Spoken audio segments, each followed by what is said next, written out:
If you're hoping to buy a home in Richmond, feel free to watch this video, but it's not for you. It's for sellers, specifically those thinking about selling a Richmond home in the second half of 2025. This video contains the latest micro market data that you need in order to make smart decisions, including one number that could set your hair on fire. Let's take a look.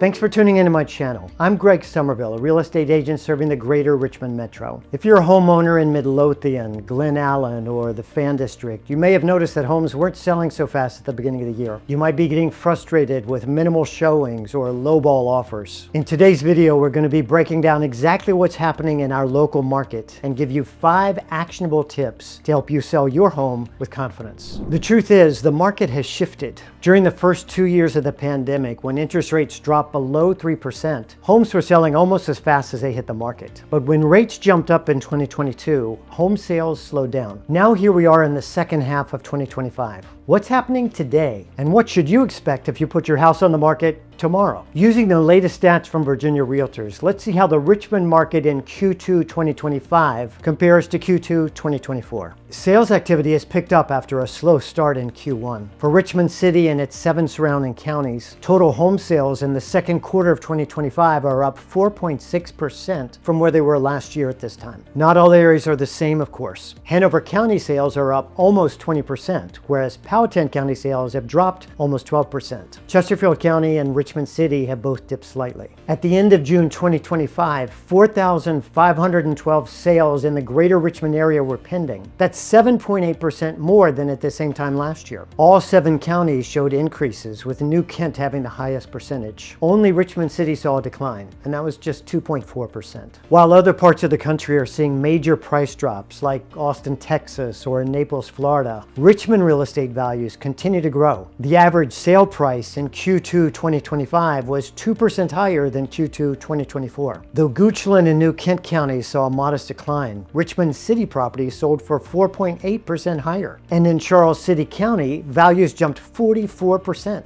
This next set of stats shows the difference between the seller's list price and the final sale price. Last year at this time, Richmond sellers were getting 102.3% of their list price. This year, they're getting almost 1% less, but they are still receiving, on average, 101.4% of their list price. And in the hottest spots, like Richmond City, sellers are getting 102.2%. That's hardly bad news. I have to admit, this next stat surprised me. I had the impression that homes were sitting on the market longer, significantly longer, before going under contract. And to some degree, that was true during Q1, but the Q2 stats tell a different story. Across the region, homes are sitting on the market just 7 days, exactly the same as last year at this time. Meanwhile, according to Redfin, median days on market for all U.S. metro areas is 36 days. If you're selling a home in Richmond, you can expect a contract almost a full month sooner than other sellers around the country. As I warned at the beginning, the data includes one number that should be a concern to any seller, and here it is: 23.3%. Throughout the greater Richmond area, there were 23.3% more listings in Q2 2025 than in Q2 2024. That's great news for buyers. More listings means more choices, but for sellers, it means more competition. And when stubbornly high interest rates have shrunk the pool of eligible buyers, every additional competitor is a threat. That's why the second half of this video will focus on 5 tips to help you beat the competition and sell your home faster. Tip number 1.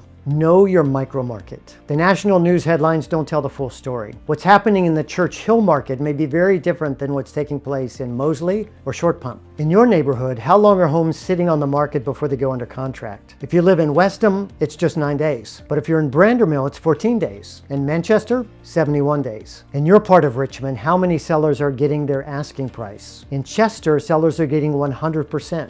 In Mechanicsville, 101%. And in the West End, on average, sellers are getting 102% of their list price. National stats, even Virginia stats, are irrelevant. You have to know the specific trends and comparable sales for your neighborhood. Tip number 2. Set the right price. The number one mistake that sellers are making right now is overpricing their homes. A few years ago, you could put almost any price on your home and start a bidding war. Today's buyers are more cautious. With interest rates stalled in the high 6% range, they just can't afford to pay a premium. Sellers often think they need to price their home on the high side so that they can negotiate down to an acceptable price. And that makes sense. The problem is that high price often scares the buyers away. Then after 2 weeks without any showings, you're forced to drop your price. And buyers, smelling blood in the water, think you're desperate and offer something even lower. The key is to price your home correctly from the start. Don't reach for the stars. Work closely with your agent to determine the correct market value and then set your price slightly below that. This will generate more interest and often lead to multiple offers. A home listed at the right price will attract more buyers and get you an offer much faster than an overpriced home that sits on the market for months. Tip number 3, polish your presentation. First impressions are everything. Blame it on HTV, but buyers expect a home that looks perfect. Don't expect them to see the historic charm in your 1950s bathroom. Take the time to landscape,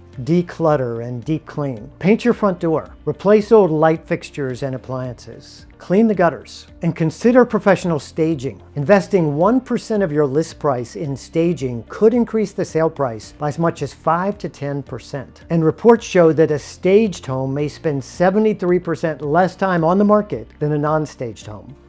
If you'd like a free copy of my listing checklist for sellers, just send me a text. It includes a ton of suggestions for helping you make your home look its best, including many that won't cost you a dime. Tip number 4.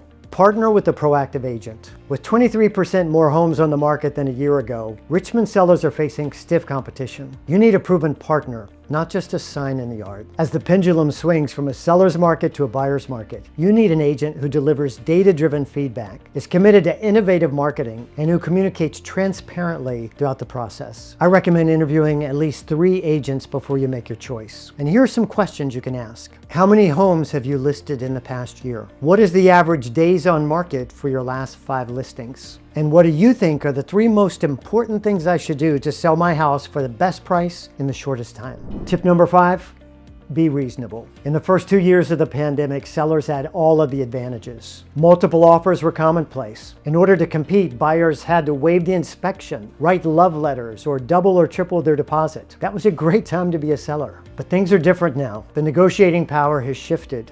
Buyers have gained more leverage. With more inventory to choose from, they hold better cards, and they know it. Don't assume you'll have dozens of showings and multiple offers within the first week. When you get an offer, be ready to flex on things like the closing date, inspection repairs, or other contingencies. If you have to drop the price by 1 or 2%, that's not the end of the world. By negotiating toward a win-win solution, you'll be able to close the deal faster and move on to your next chapter. Listen, selling a home is stressful. There is just no way around that. But by understanding the data, the micro market data, and utilizing these 5 tips, you can navigate the process with a lot of confidence. If you're selling a home in Richmond, my number's on the screen. I'd like to be one of the 3 agents that you interview. I'll see you on the next video.